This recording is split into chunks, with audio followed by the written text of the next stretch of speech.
Hello and welcome to our podcast, Jenny with Mandra. Welcome back to the channel. My name is Jenny, I'm your host.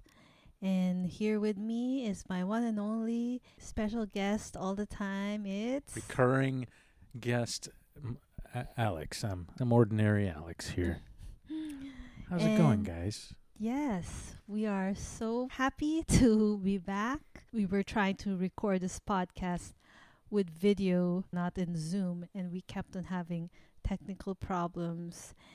So we recorded two times already. It just wasn't working. So now it's going to be an audio only podcast. And we are heading the new year. We'll probably put this podcast out right on January 2025. So hope you guys are enjoying your new year 2025. Yeah, it's been an interesting year with ups and downs and new improvements and you know what? It's a hokey and common thing that people say, but it feels like the year right now from this vantage point has been a blur. But if I sit down and think about it, I'm sure I can recall a lot of really awesome pivotal moments and hard moments that both you and I learned from. What is your overall feeling? Like, are you satisfied about You know, beginning to that's a now? really good question, and I think that what I'm really satisfied about is the second half to end act of this year's movie. It's because of the health improvement. Not that I was in dire conditions, but I gotta say, starting the gym and the exercise and a better diet because of you, the motivational aspects of that changed so much about about my perspective. And you know what? So many people talk about this. So many health guys and big, like top notch podcasts talk about this. Joe Rogan and the podcasts you listen to, the guys that you listen, not you guys. Jenny is not multiple people. She's a singular person. So anyway, so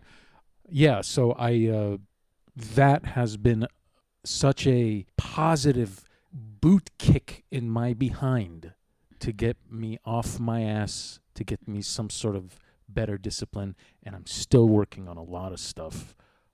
Clearly, obviously, personal home shit that I'm not really going to dive into. It's personal, but you know it, obviously. But the relief. And I also feel excited because of the improvement that I'm seeing in myself because of the health. You know, never mind the art and all this stuff that, I shouldn't always talk about art. You also improved in your art.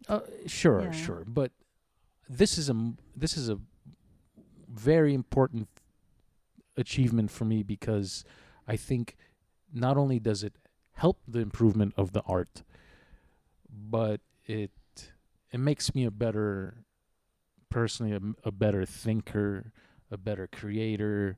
And it makes you feel good. It makes me feel good, and I feel like I'm more composed in difficult situations. Yeah, I see a lot of healthy improvements on you. We did a before and after progress photo, and big difference. I was just looking at it actually on my phone. I found the very first image we took at the gym, and in today's photo, I don't know if it's lens trickery or what, but I look horrific in the first image.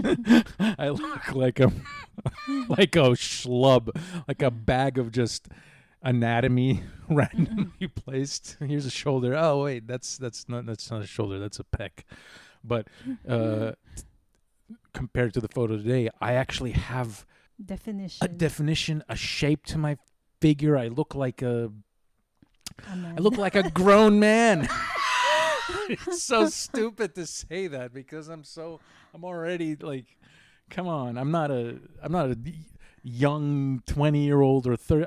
I'm in my 40s, and I'm glad that it's never too late to start taking care of your health. But it is too late to not take care. Like, I don't know how to say it properly. It's always good to take care of your health, because then it could be too late.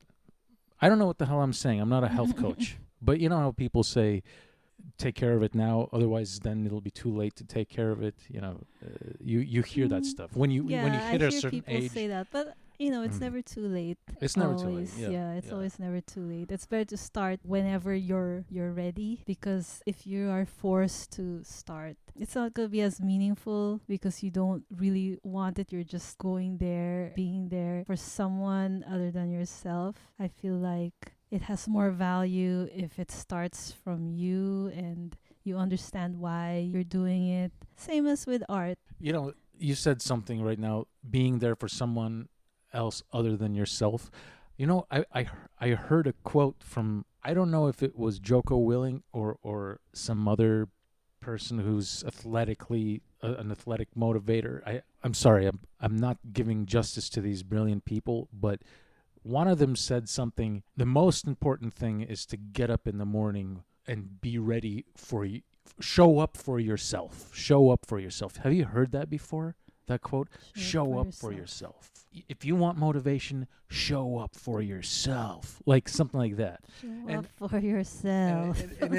And it's like, when you said what you just said now, it made me think of that, because I know it's the opposite, but it is kind of cool. Like, if you don't have motivation, if you're really bumming around and being lazy, like, oh, what's the point?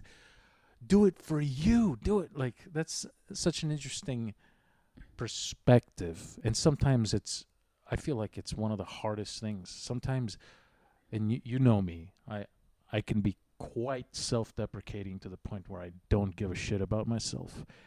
And when I heard that quote, I'm like, show up for yourself. At first, I really didn't care for it.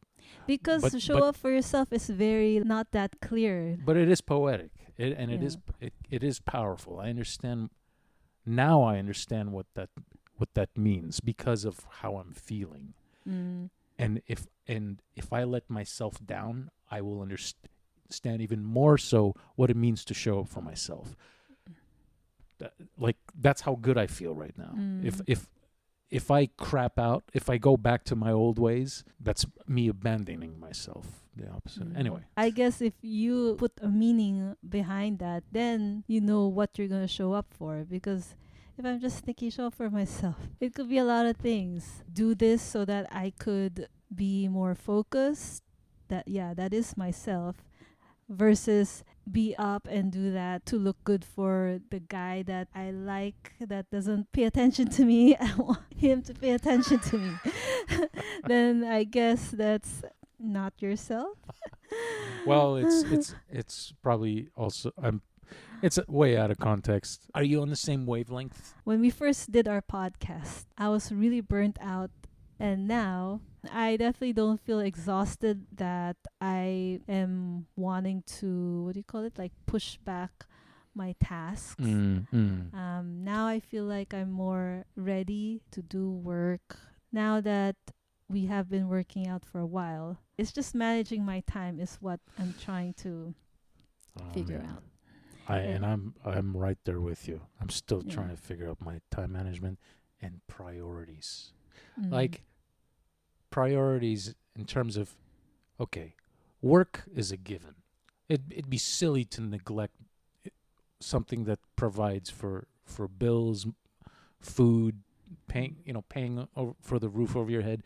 So I'm not going to mention work, but priorities is like cleaning, like what you're saying, cleaning up after myself.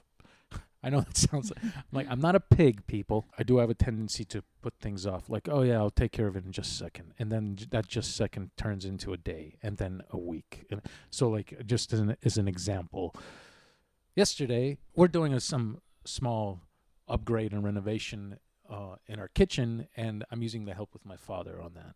And he came over yesterday to look at stuff, measurements, and then he went outside in the backyard with me to look at some stuff for on the roof. It was related to this kitchen thing, and he looked at a bunch of branches that I had cut from the lemon tree that had been sitting there. And this is an example of me putting it off forever. A month. A month ago, he came over and he's like, do you need help? I could help you really quick to clean this up. Do you need? Because it's a lot. It is a lot to But cut up. it's really quick. Do you need help? And I'm like, no, I'll take care of it. Thanks, Dad. I was like, okay, clean it up so it doesn't sit around. Never took care of it. A month later. Oh my God, what's wrong with me? It's the same position. Dude. Anyway, he came over last night and I felt shame and embarrassment. And I'm like, okay, thank you. And we did it in no time. We cleaned it up.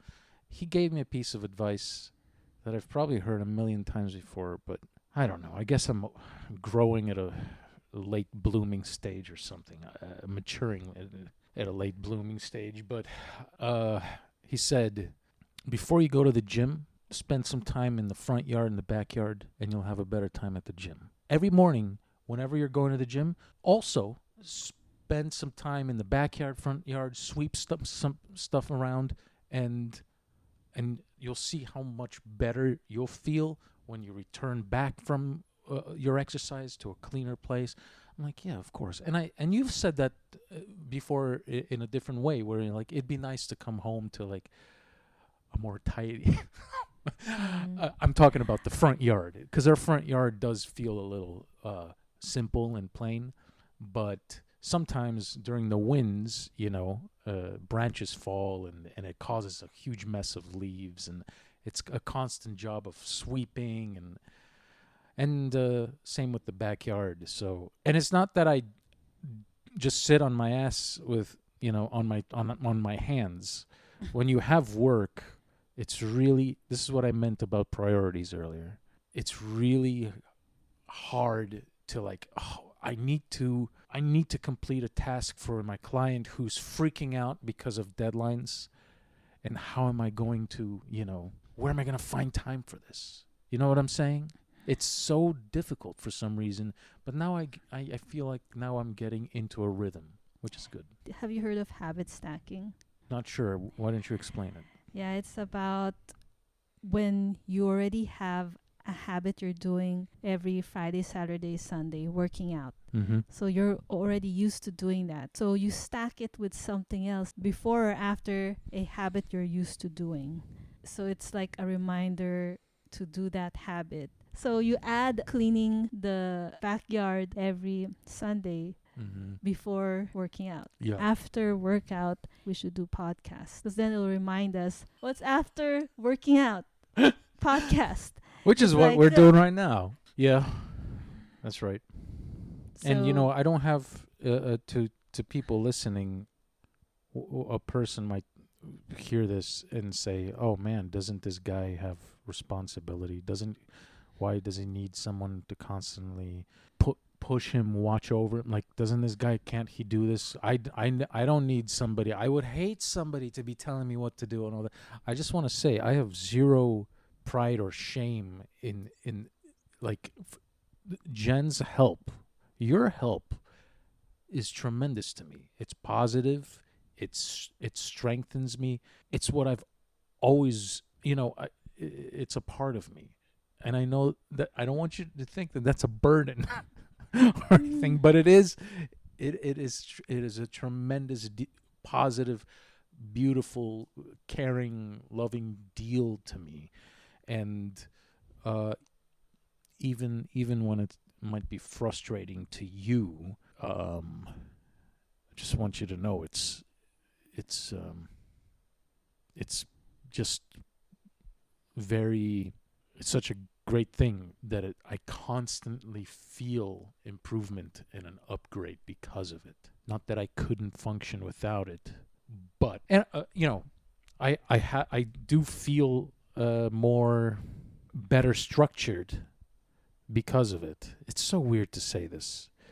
I wonder if other people struggle with this stuff. But the thing is, and I don't mean to talk about myself here, but all I've been doing most of my life is art. Is working. Is my art and following my work. I've programmed myself to navigate that ocean with my eyes closed in That's my because dream. you're a workaholic. And I feel like with you, I've learned another part of life that I've neglected for as long as I've been studying my art. Really. Mm. With you, I've learned another part of life that has been non-existent. Well, I'm glad that I was able to help you have a different perspective. Yeah, I wouldn't want you to just be a workaholic and that's all you think of. I mean, it's probably good, but then you're going to neglect everything else if you're just working. And then one day you're going to open your eyes and be like, My life! oh, what the, Where what? did it go? Your first time getting out of your office and then no one's Wow. available. There's flying cars. Apocalypse happened. There's an apocalypse and you didn't even know. Where You're just am I? working in your office What? with all your hair grown like a caveman and your beard like past your lips. A mustache past my lips. I mean, yeah. The beard is Not- past my lips. It's past the chin.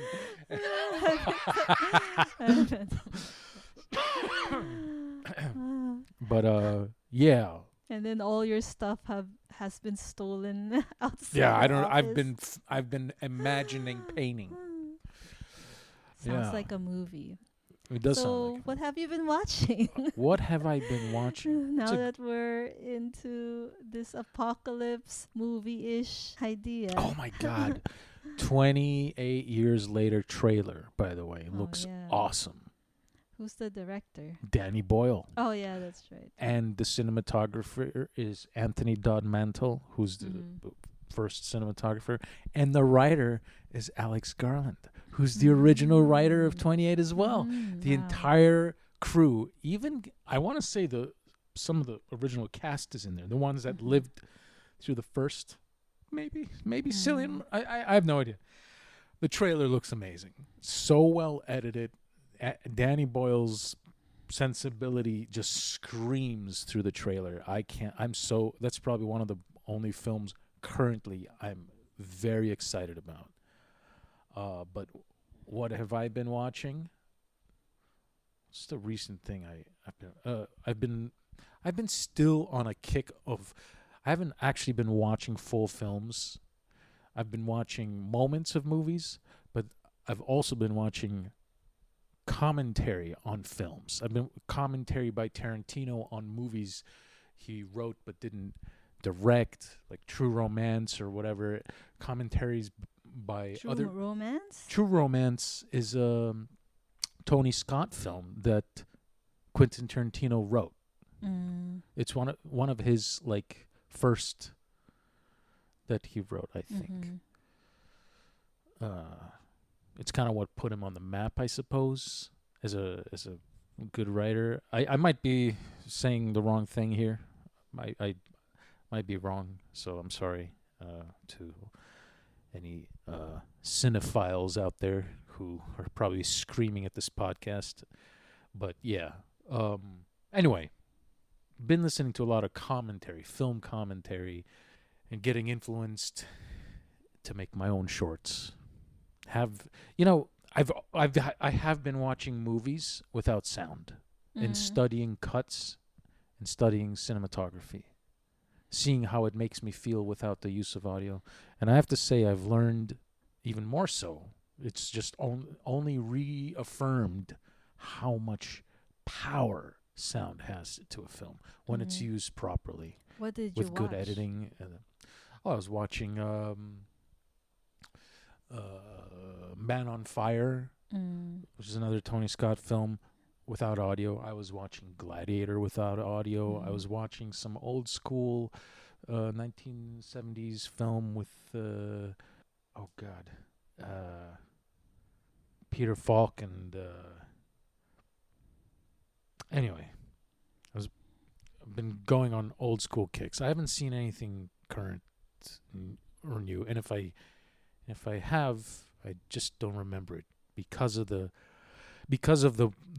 work Mm-hmm. that I've been not work because of the movies I've been watching from the past. They're just so stunningly beautiful, man. And Mm. it's sad how actually how hidden it is from the current generation audience that are going out to watch movies today. Mm. A lot of people actually don't know how beautifully deep the world of cinema has been for a very long time, and I think that's where I'm at. I've kind of gone back into. Oh, I've been watching Kurosawa, and I've been starting to Mm. watch some more Japanese cinema.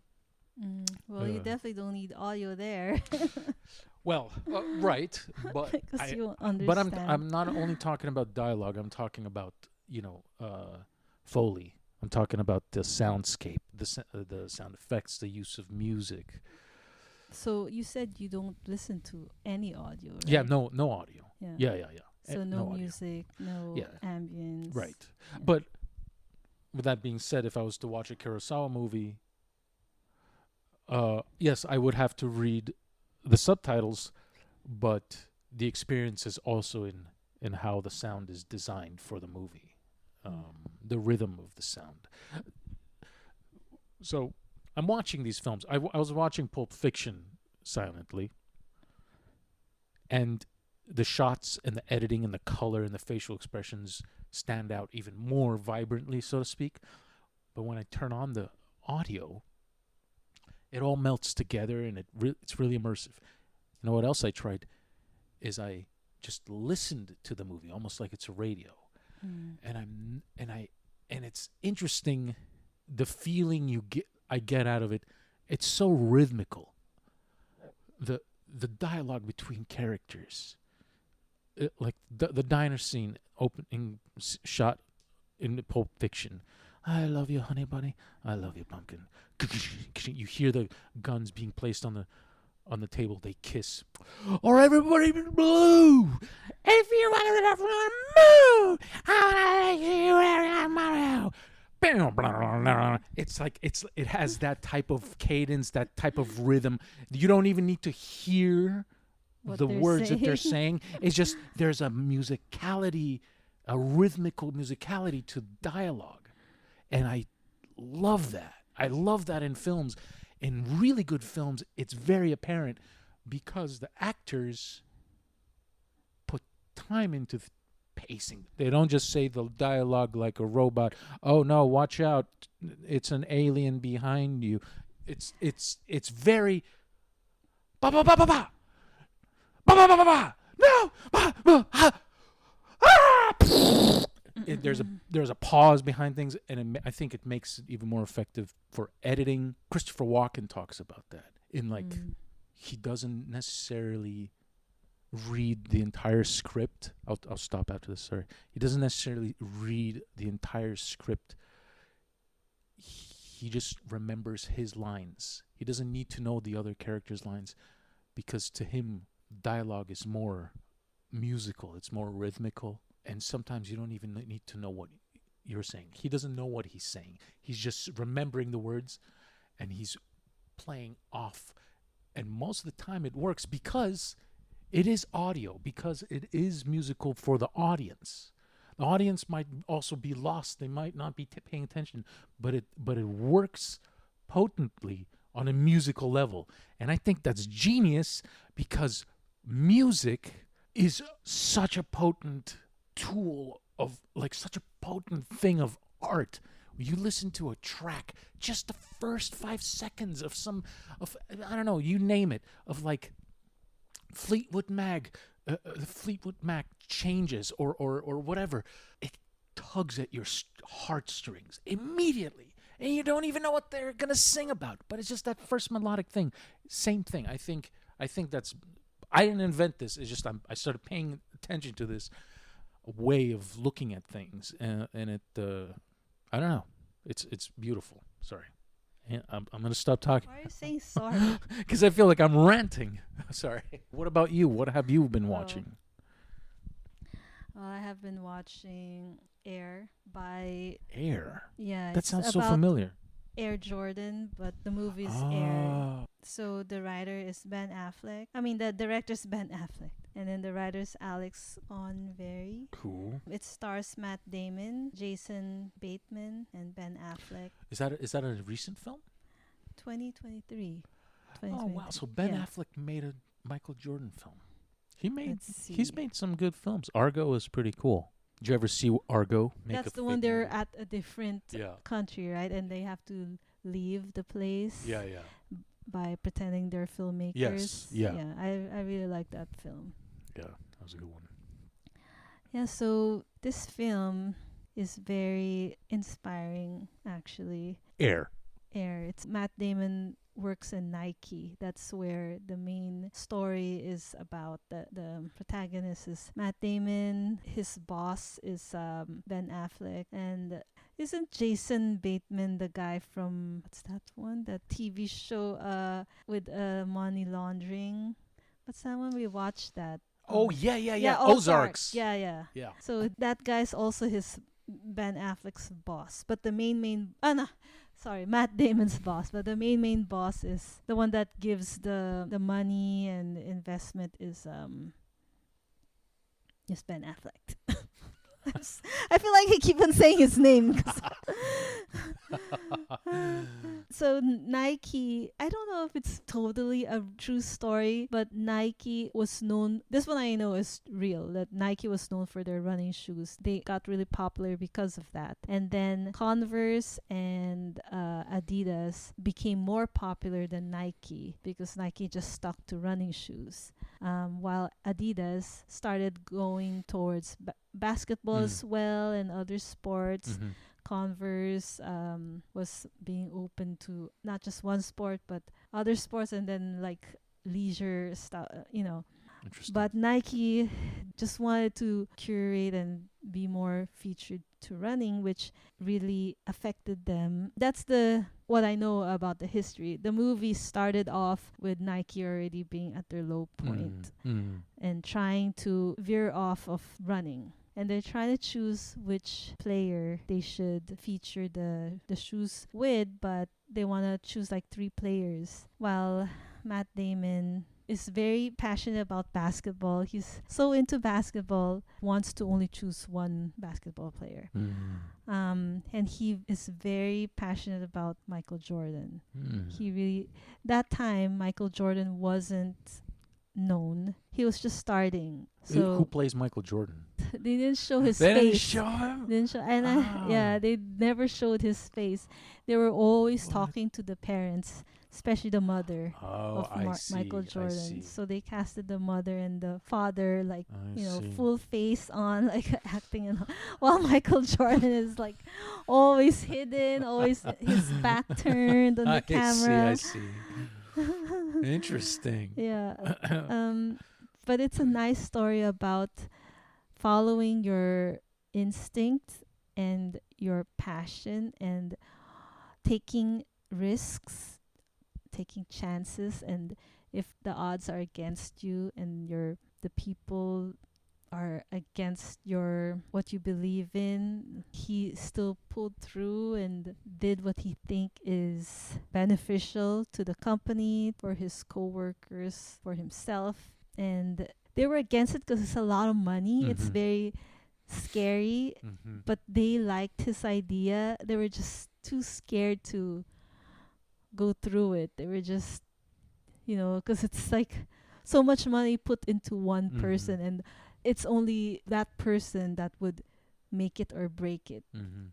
But if you put it in 3 avenues, if one fails, at least the other one will rise. You have a chance. So that's what they were seeing it that way, while Matt Damon was just felt so sure that Michael Jordan will be the next big thing, that feels like he sees his future being the biggest player ever. So that's why he wants to put all his money and really gamble everything to one person.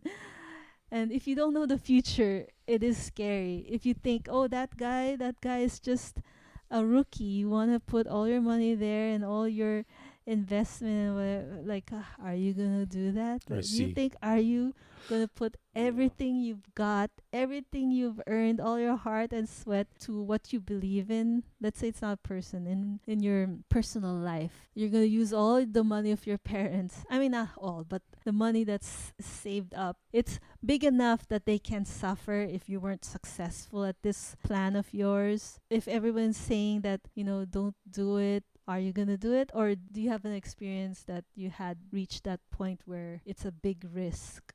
Are you going to go through it even though you know it could hurt the people or hurt yourself? So That's what do you think? yeah. That is that is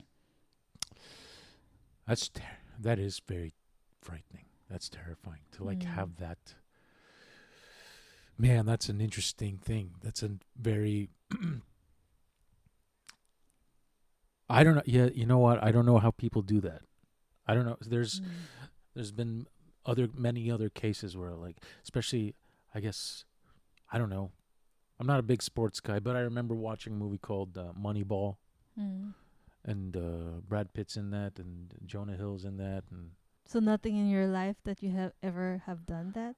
I mean, we're I've done that with my switch of careers because I was 13 years in a very comfortable, stable, like yeah, for sure I'm gonna earn money in this yeah, career and be able to support myself, to support others, like be living a comfortable life. And I left all that behind because I believe truly that I could do the next big thing. I felt like it was big enough that I could see myself becoming a storyteller, story creator.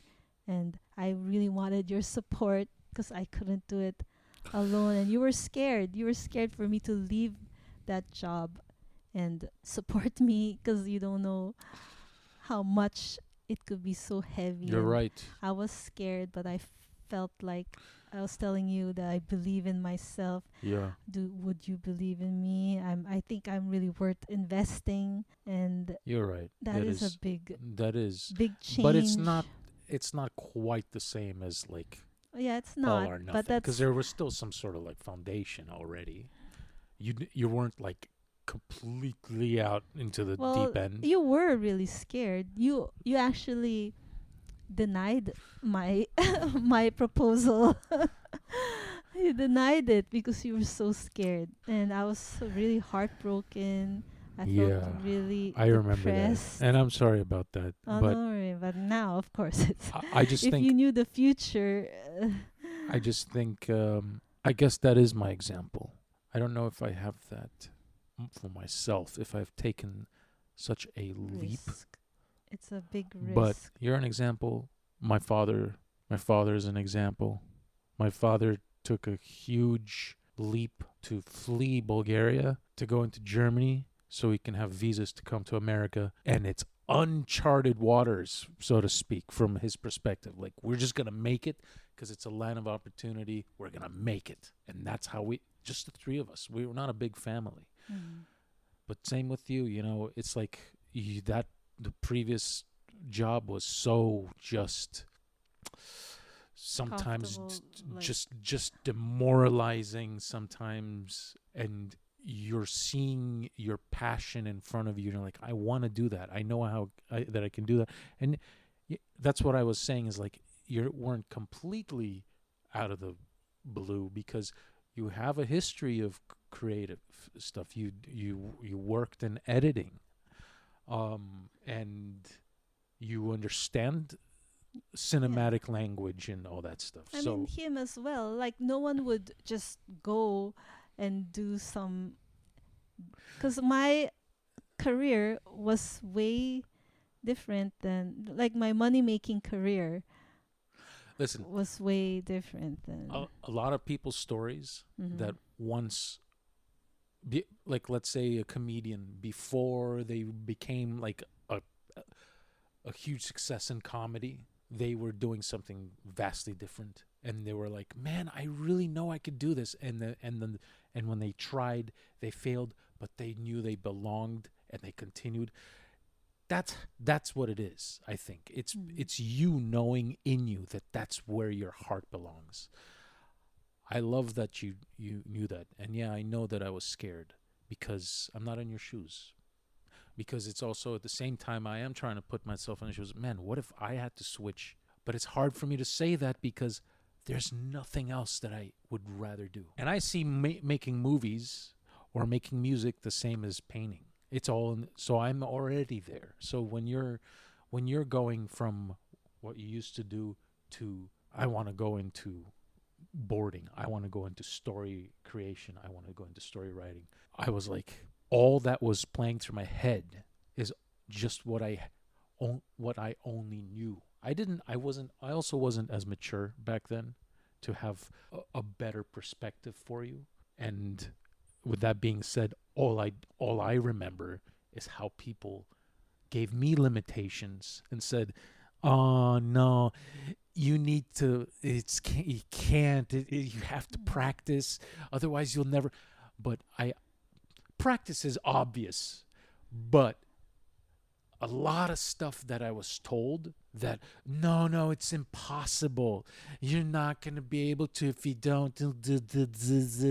Total bullshit. And only recently, both you and I heard a great piece of advice from director Steven Spielberg saying, you go into the hardest current, into the fire that's pushing against you. Every person out there that's saying, no, that's not for you. It's not everything. If you're getting that, that's exactly the direction you want to go into. I think we've already said that in the previous podcast, probably in other podcasts. I don't remember. But that's exactly what you need to be doing. And basically, he's saying if you're scared to do that, that's where if you it's need something to go. that's really hard, That's where you need to that's go. where you have to go. Yep. Yeah, because it's really hard, it's scary, but that means you're really passionate about it. And I'm not saying about. I'm talking about.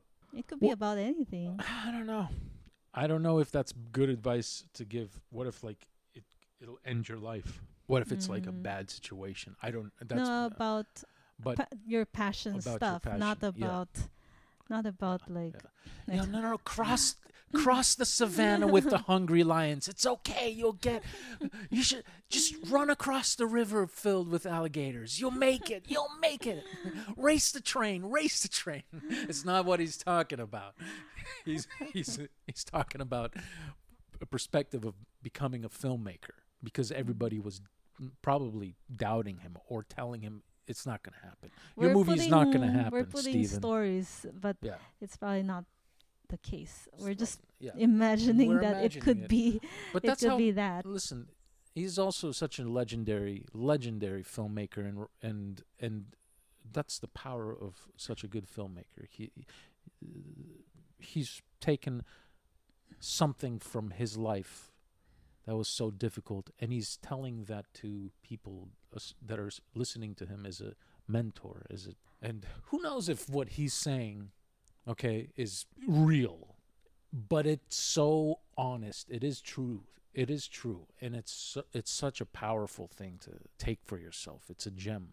Yeah. It is really nice hearing his interviews in YouTube or podcasts, like listening to his words of wisdom. It's such a very inspiring, really wakes you up to follow your dreams and just go for it. He says it with such caring words. Yeah, very few filmmakers like him around today. There's a lot of great filmmakers, but I'm saying like him. He's like from the old school era. He's a legendary filmmaker. I guess we could go to the next section. Yeah, let's do the next section. Okay, so what's in the box? What is in the box? What's in the box? A cat. Whenever we do what's in the box, that's going to be articles pulled out from known known articles. I don't.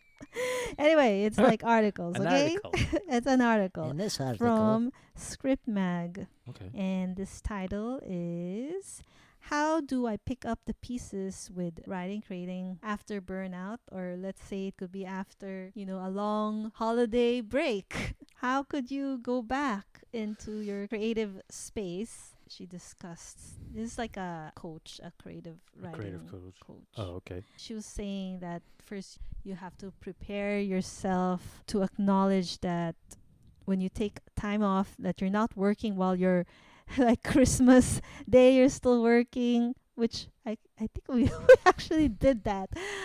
We actually worked Christmas Eve, but in our personal project. Yeah.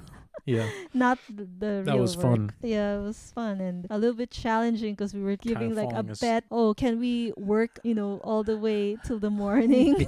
Yeah. I think we lasted kinda only up did. to 5 a.m. Yeah. So Oh my from God. but Yeah. I think my brain stopped working at 4 a.m.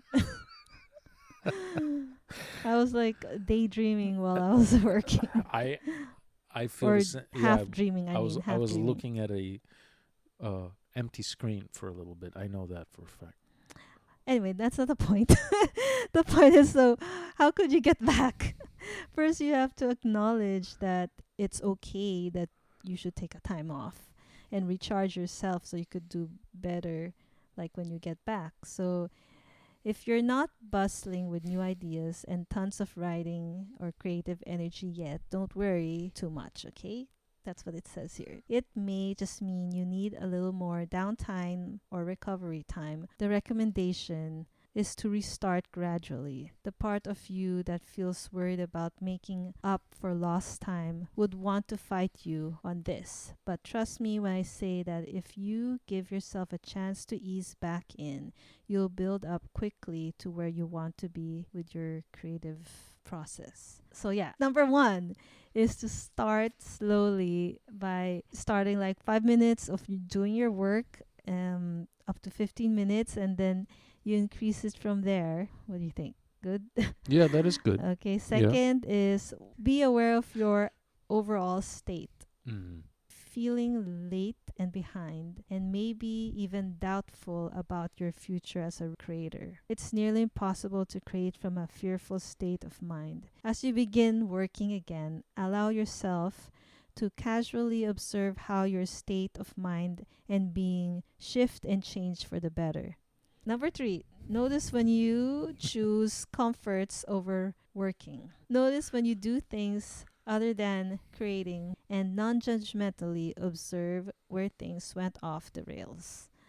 Did you pick up your phone and start scrolling when you were meant to create? Most likely that's happening because some low-level guilt and anxiety have kicked in, and scrolling both matches that energy and gives you a quick dopamine hit that makes you feel better temporarily. That's interesting.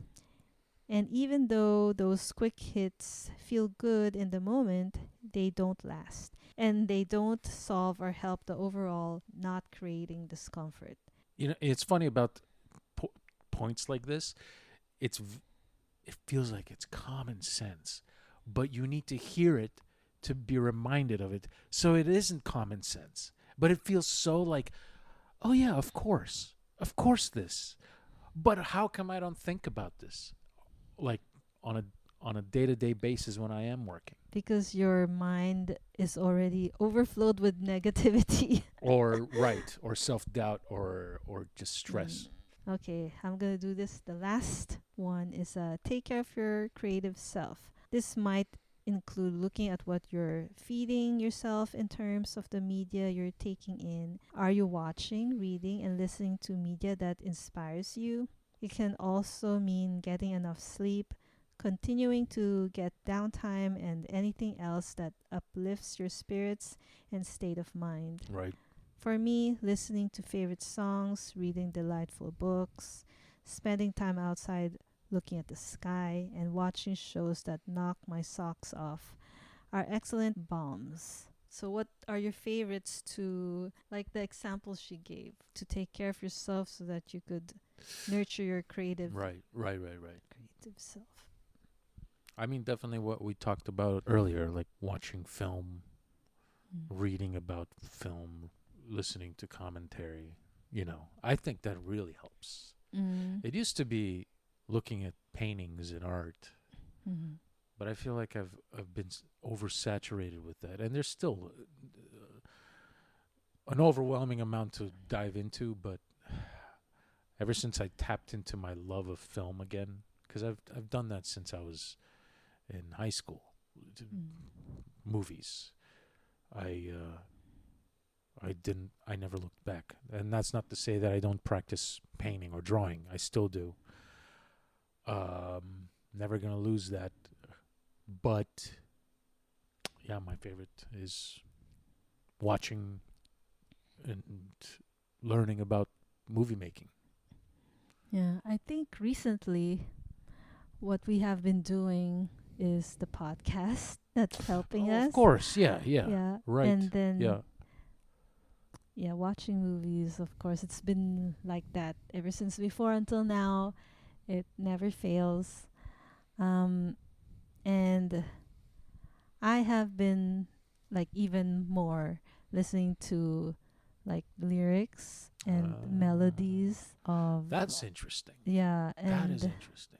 making a story based on not all the lyrics, but there's certain lyrics that I hear that is talking about heartbreak, or not just heartbreak, but how I mentioned you this song, how it was saying that I'm not going to force you to love me. I'm just gonna let it happen. If it does happen, that your heart will finally accept Accepted. yeah Yeah, yeah, my right. love for you. You don't know if she's ever gonna be noticed by him. You don't know what the future lies. Maybe she'll just forever be so in love with him and happy, and then one day he is going to find another because he never really noticed her. But we do see that in a lot of Yeah, movies. right, You right. know, like that movie 10 Things I Hate About You. But you know that movie, I do 10 know Things. that movie. Oh. Yeah, yeah. But at the end they became lovers anyway.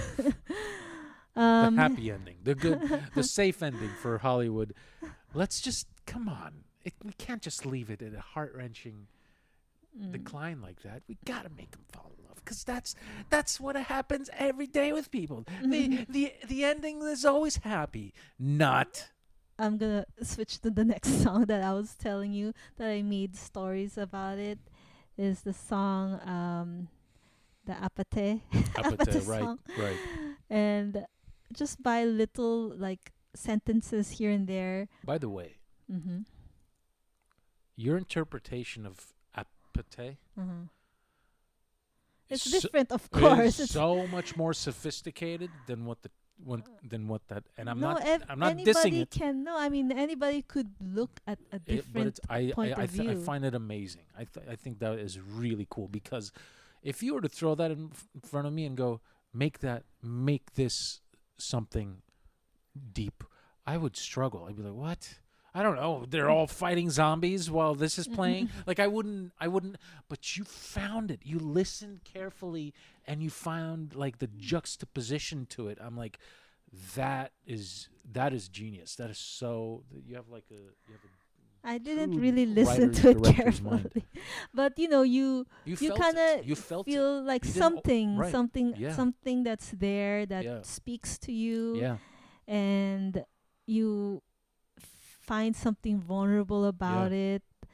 Maybe you imagine like a facial expression of the guy looking at the girl. Why is he having that emotion?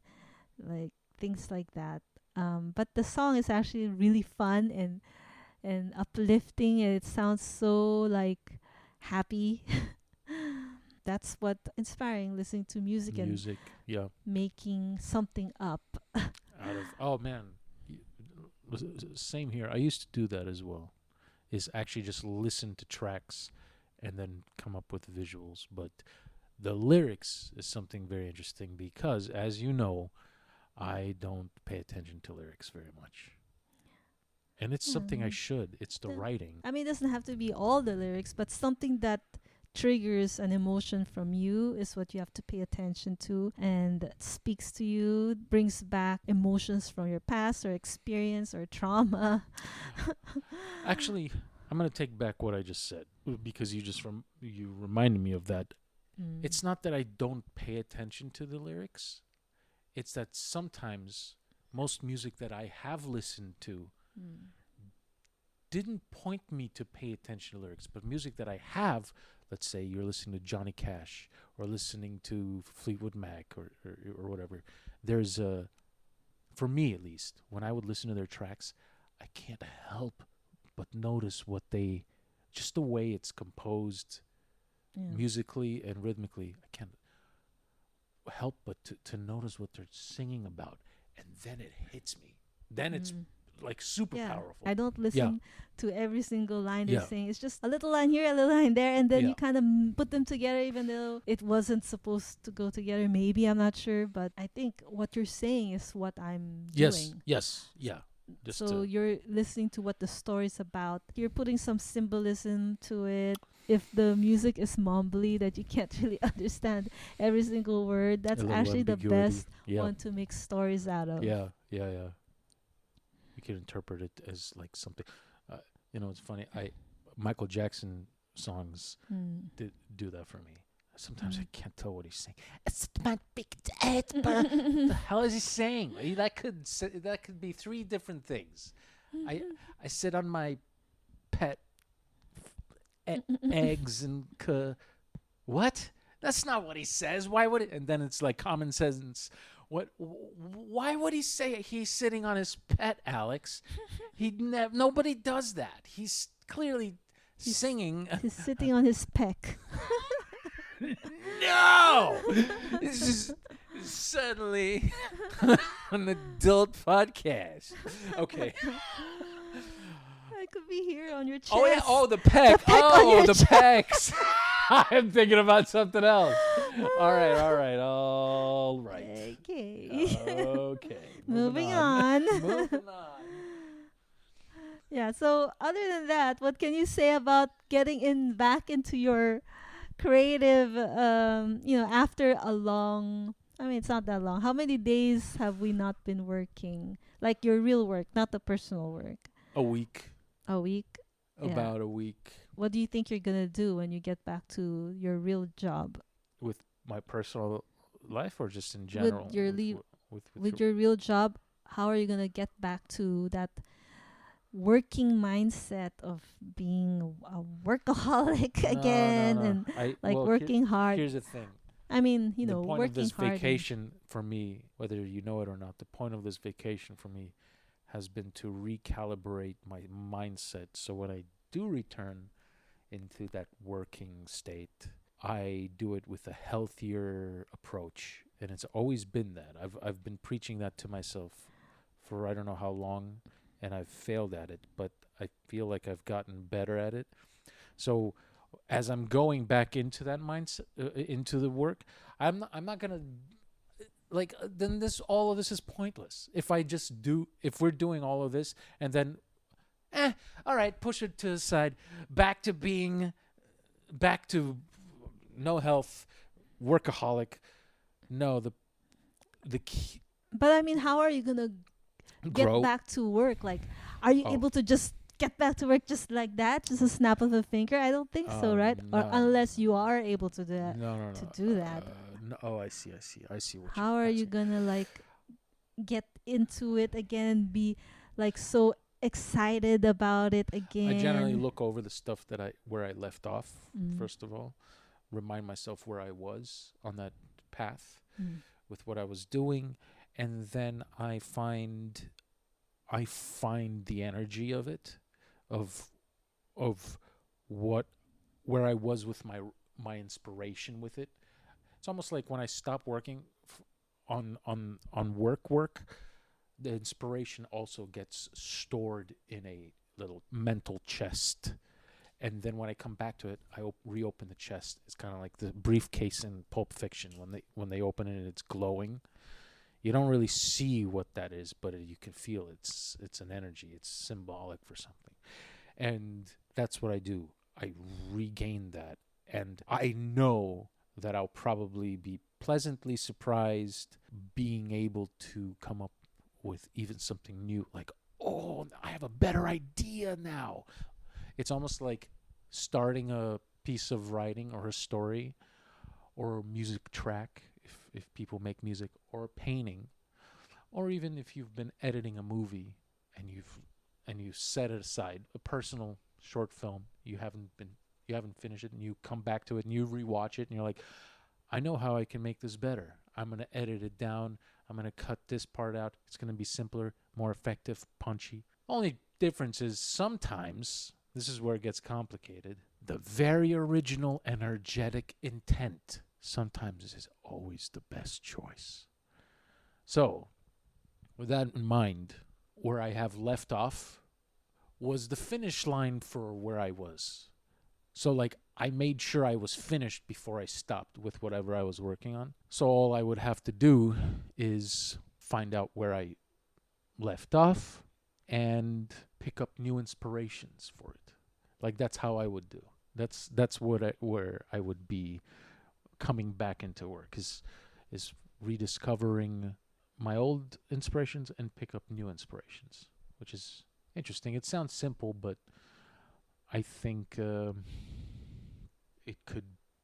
I think it also could be testing. It could be tiring or exhausting if you are not mentally ready. Sometimes that first day doesn't go as well as planned. What if I'm getting over a sickness or something? What if something happened during that week before work starts up again? And all this, everything I'm ranting about flies right out the window. So I don't know. But sorry, being very literal here, but that's what I would do. Look back at the inspiration. It's kind of like the other day when you were showing me, oh, look, I've been looking at photography of these vintage photos of women with guns in a war, and it's like that. It's like revisiting where I was in the cinematic visual library for my work. That's my spark, kind of like, oh yeah, I remember what I could do further from here. So that inspires you to Yeah. be excited. Yeah. It's almost like finding the tone again. Mm. Yeah. So that always works. Like it it always gets does. you wanting to wake up the next day and go to work. Yeah, it does, because it's based on a sure and comforting, already established, beautiful art that isn't mine. The inspiration usually is other movies or other art that I can trust, because it's already, like, it's amazing.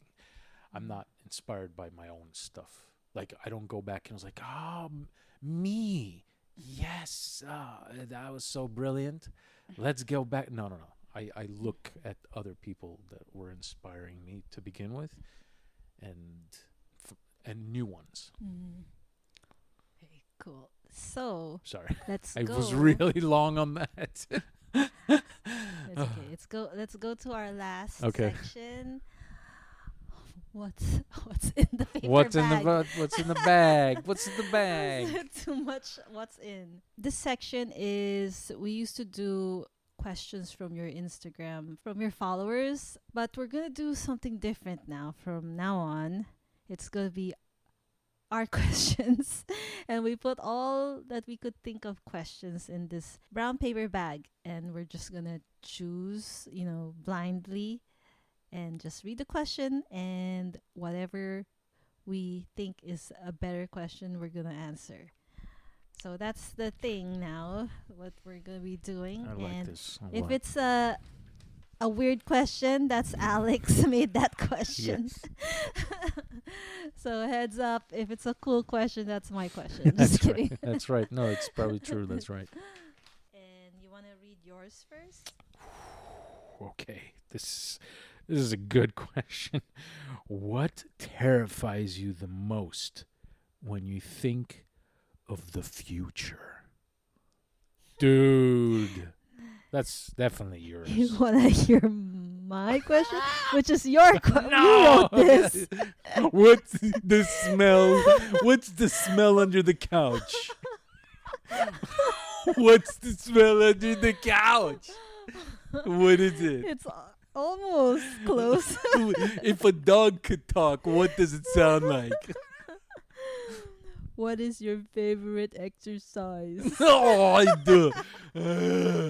Push up. I like it. Okay, which question do you want to answer? Let's question do talk you about wanna- exercise. All right, definitely. What terrifies you the most when you think of the future? Okay, That's yeah, a I very vote for interesting- that too. Okay, what terrifies boy. you? The most when you think of the future. Well, first of When you all, think this of the question is future. very interesting because it's already implying a Something lot. scary. It's like, what terrifies you the most when you think of the future? That's such an interesting state of mind. Like to be in that state of mind to think of that question even. And I'm not criticizing you, but it's an interesting point of view. Like, because sometimes most people would say, I'm excited for the future. But it's interesting to ask, okay, you're excited, but what's scary to you about the future? Is there anything that terrifies you about the future? And I bet that nobody likes to think about that.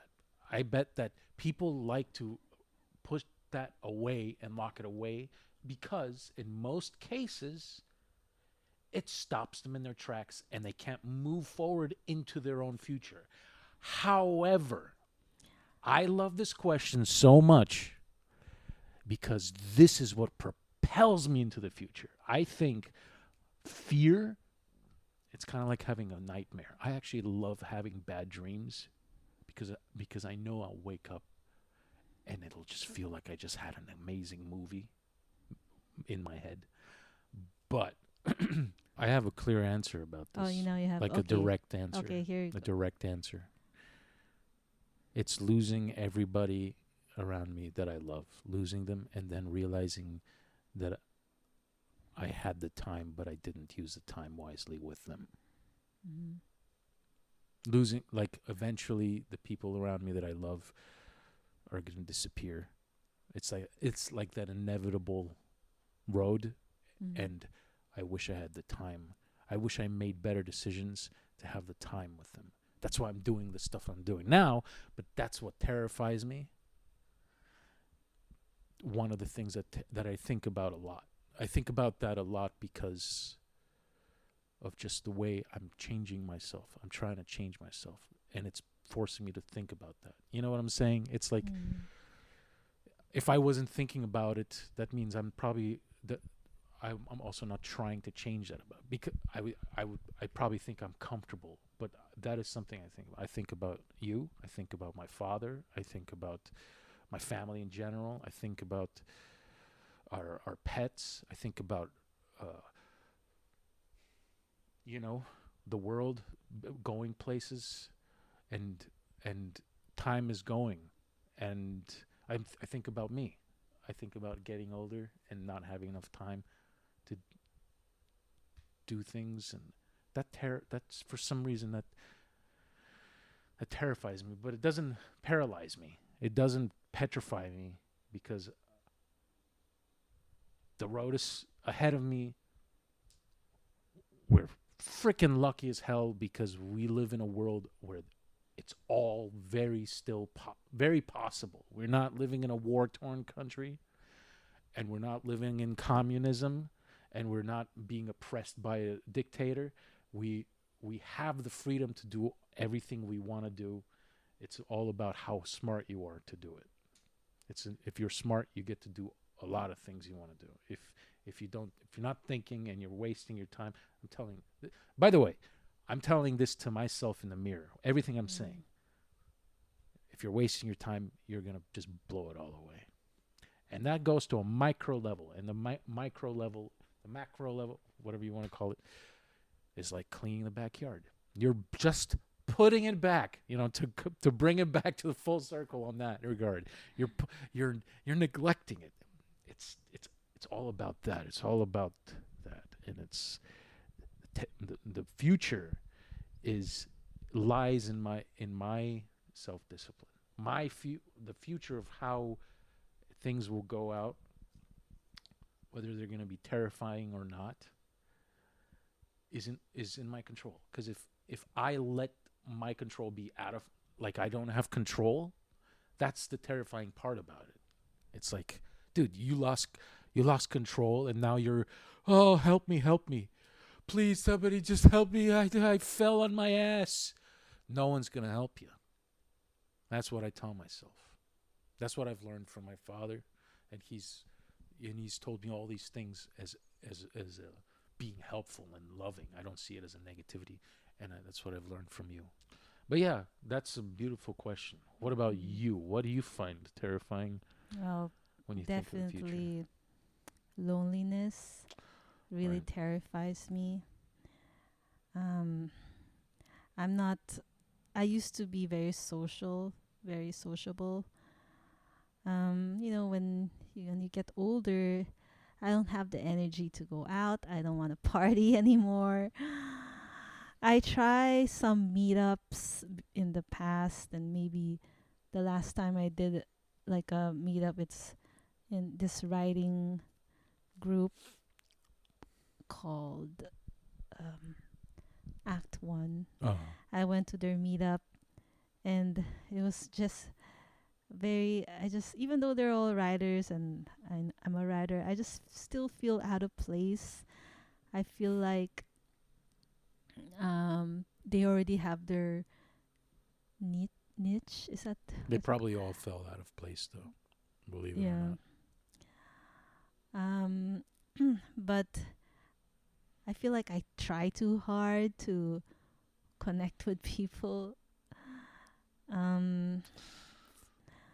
But anyway, I just feel like in the future, and also because you're a workaholic, I am usually alone because you have so much on your plate for work, as one does. Everybody has a lot in their plate, and having no connection is a kind of reoccurring thing, and it's hard to break out of it. I don't know how people are able to connect. One time we went to an artist meetup Yeah, we called Sketch something. Yeah, I forgot the name, but yeah. It was again hard for us to I'm connect. telling you, man. I don't know how people are able to do it. Well, here's the thing. Here's the weird thing about that specifically. Artists are reclusive individuals to start with. You, as an artist, as a person who paints and draws, have accepted a life to almost live like a monk.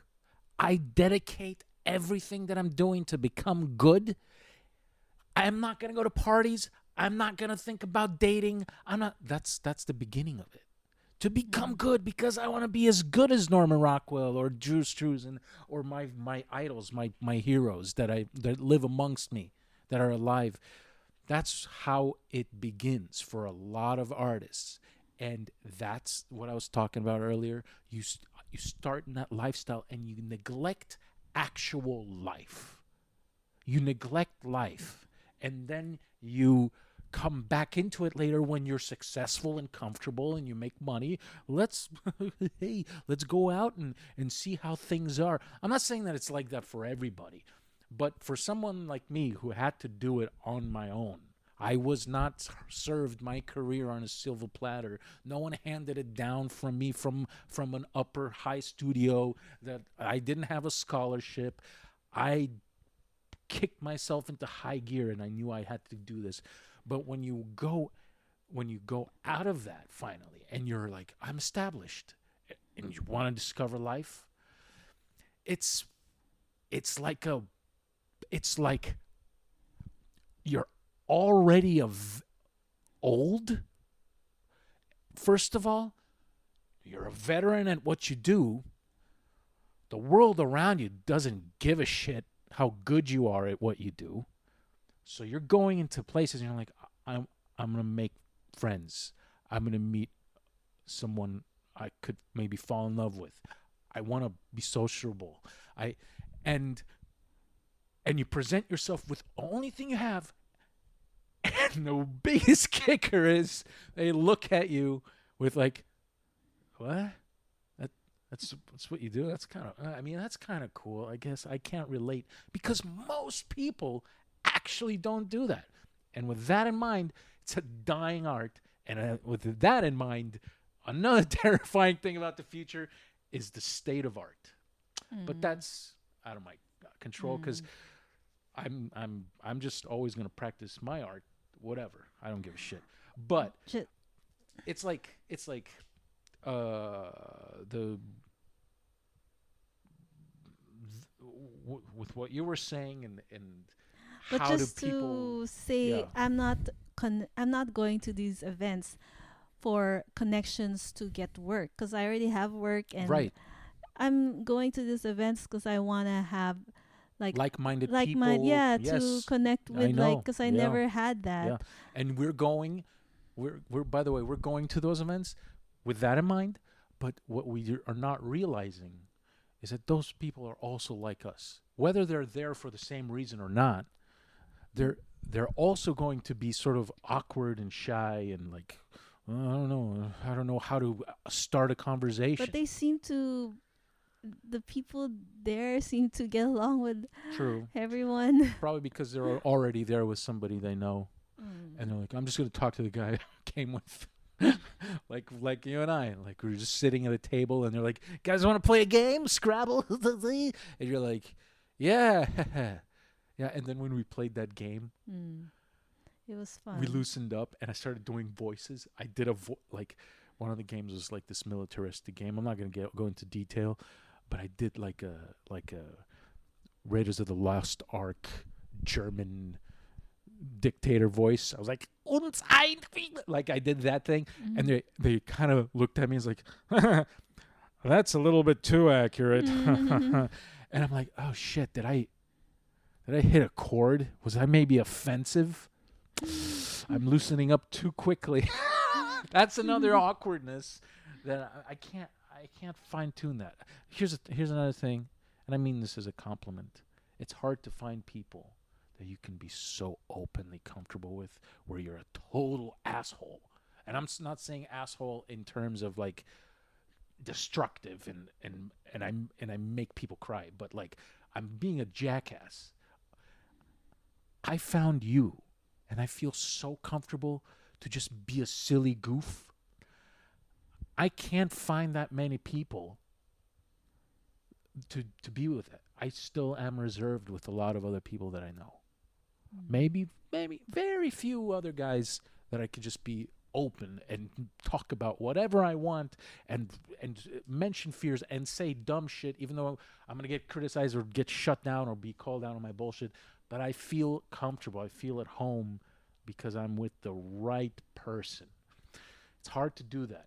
And to go out and to find people, like-minded people, to me that's what it means.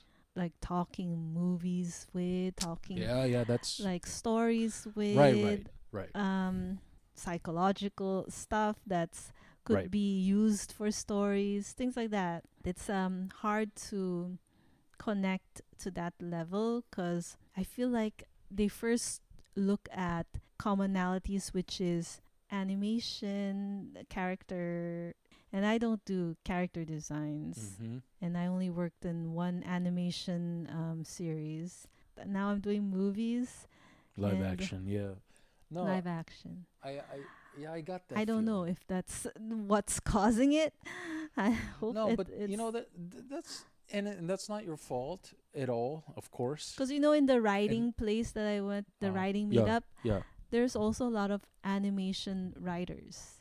But do they segregate themselves? Do they how do I say, create that sort of barrier, psychological barrier? Oh, I write for animation. Do you write for animation? Actually, I write for TV live action. Oh, and then they walk away. You're like, I wait, wonder what I what's the mean. deal? I wonder what do you call it? How do I make the cut Right. for them to talk to me? What do you think? What's your guess? Let me hear what makes your cut. Honesty. Honesty. Honesty.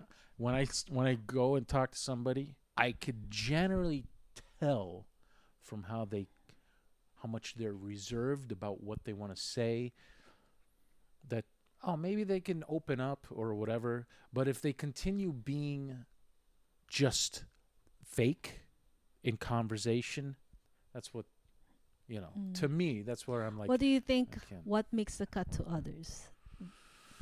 Honesty. Honesty also. I think That's so. what I makes the think cut. it's the most black and white. Either they're comfortable with you or not. Because why would you want to be with someone who doesn't like who you are? Mm. You know the reason why I don't think I make the cut every time I try to connect with people is because after I talk to them and when I asked like their info, they're like very uneasy. Yeah, so I'm like, You, you know, it's interesting though. That's not on you. I think that's normal. There's nothing wrong with that. And people at that event, and they also have a right to be like, no, I'm not gonna share. yeah, I I guess didn't come that's here to make true. friends. I just came here to show myself off. Do you know who I am? I mean, Which I is guess also that kind of is. narcissistic and whatever. But here's the thing. Here's the thing. You know what I when we did the improv class, Mm. I had a feeling that everybody in there loosened up to one another. Mm. If you asked anybody there for contact info, they would have been like, "Yeah, sure, yeah, we should hang out." I bet we didn't do Mm. that, which is No, only one one person person. wanted to hang out Yeah, with us. yeah. But The rest were not that class pushed people to become comfortable with each with other, each which was other, but cool. not after the class. Like they wouldn't want to, do Yeah, anything with you after maybe we the should class. do that class again. That was pretty cool. Yeah. And do the writing.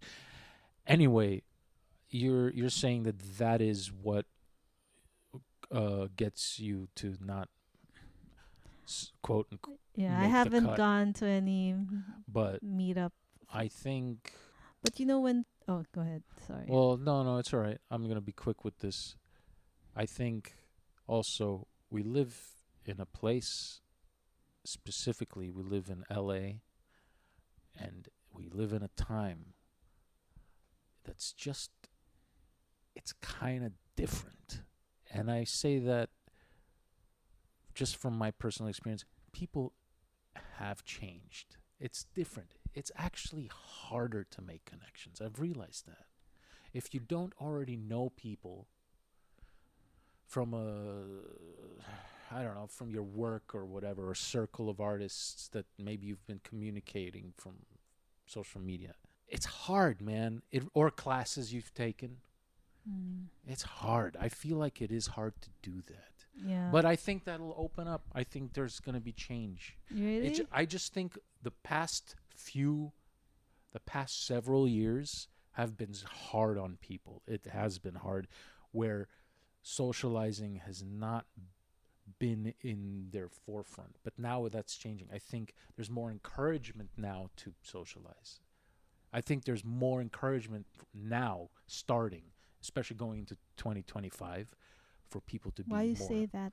I'm noticing it. I'm noticing it in podcasts, other Mm. podcasts. I'm noticing it in people just talking about it, like writing, expressing themselves on social media. And I know you could say, "Oh, that's social media," but no, that's people talking. That's people saying things. I'm taking things lightly, but that is people expressing themselves, and I'm noticing a lot more positivity than there used to be. So that is giving me sort of like a sort of a sign, or like a view of this road for things like what you and I were have been looking for, and and I think yeah, I think that's just maybe times changing for the better, but yeah.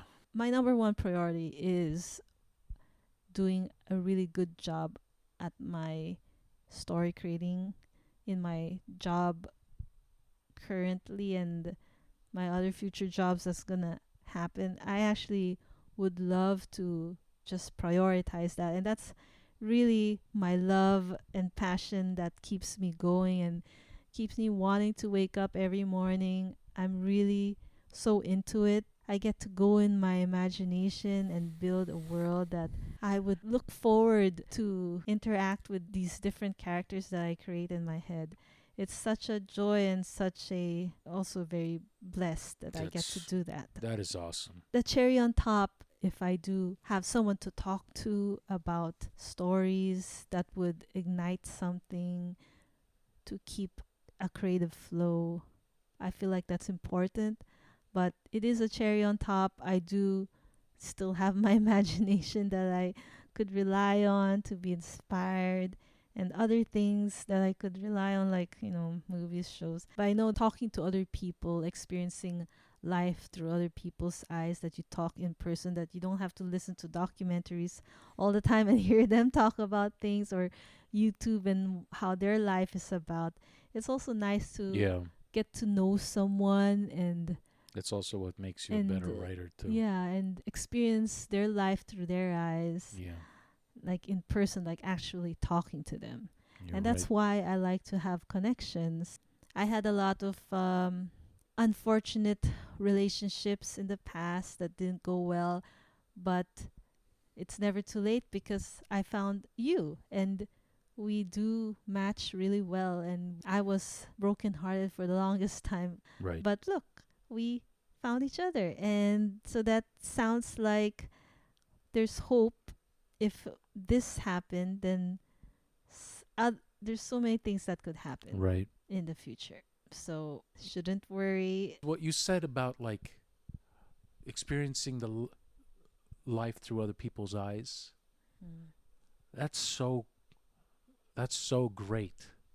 And yeah, that is so inspiring for work and for the things that you do. Even personal work, that is. That you almost you want to go into it free as a bird. Not no attachments. Observing people, I've been doing that all the time. How they interact with other Yeah. people, you kind of make stories in your head. Oh, he must be, in a hard times, Yeah. and they're trying to get by Yeah. and making the moment that they have right now be memorable. After I heard what you just said, it made me reflect on my priorities moving forward. And first of all, I love that you love waking up and you have imagination in you and inspired. Like, that's the best thing. That is the best thing. That's what it's all about. That is the soul of life. Because we've tapped into something only we as a human race can do on this planet. We don't know, maybe dogs and cats do it as well, we just don't know it. But we really truly tap into something that is otherwise forgotten or not honed as a skill. So you're doing that, and that is so great. And I think hearing that, it's about, for me, becoming better disciplined to preserve that. Better disciplined to make the life around us, you and I, and the close people we know, but you and I, and this house, and making the life, and wherever we go, making it clear and rock solid. And that shouldn't be that difficult. That shouldn't. It's not easy. It's work, but that shouldn't be an ordeal, is how I should say it. And that's my That's my thing, and sort of like if I was going to say it to people that are also in my shoes, other guys that are in my shoes, it's about changing yourself if you want to see improvement around you. And I've probably said that before. You change yourself. If you want to make a change, take a look at yourself. Or if how does that song go? Michael Jackson. Yeah, yeah. If you want to make a change, take a look at yourself and make a change. That's not how it goes. Oh, if you want to make the world a better place, take a look at yourself and make a. All right. Change. That's all, guys. Yeah, that's the end of our show. Just to remind you guys, the first two podcasts that we couldn't put it out because of technical problems, I'm gonna try to salvage it and try to put it in one podcast. So I know it's gonna be late. I mean, we didn't really talk about specifically for that year anyway. No, yeah. It's still a timeless Yeah. topic. Oh, yeah. That's what I mean. Yes, So yes. I'm gonna try to salvage and put them together in one. So two podcasts in one, because half is like deleted or something. Hope you look forward to our next podcast. We already had one that's already recorded, but we had to put this out first so that we could let you guys know what happened with our previous, and letting you guys know what's in store for the future. We're gonna just continue doing this audio only podcast, and hope you guys share, subscribe, like it, and leave your comments. So Alex, you want to close it up and say some last inspiring words? That's it. I mean, I think I said it. If you want to make your art better, you start with making yourself better as Great. a person. That sounds good. That sounds good, right? Yeah. Okay, you guys. Bye. Goodbye.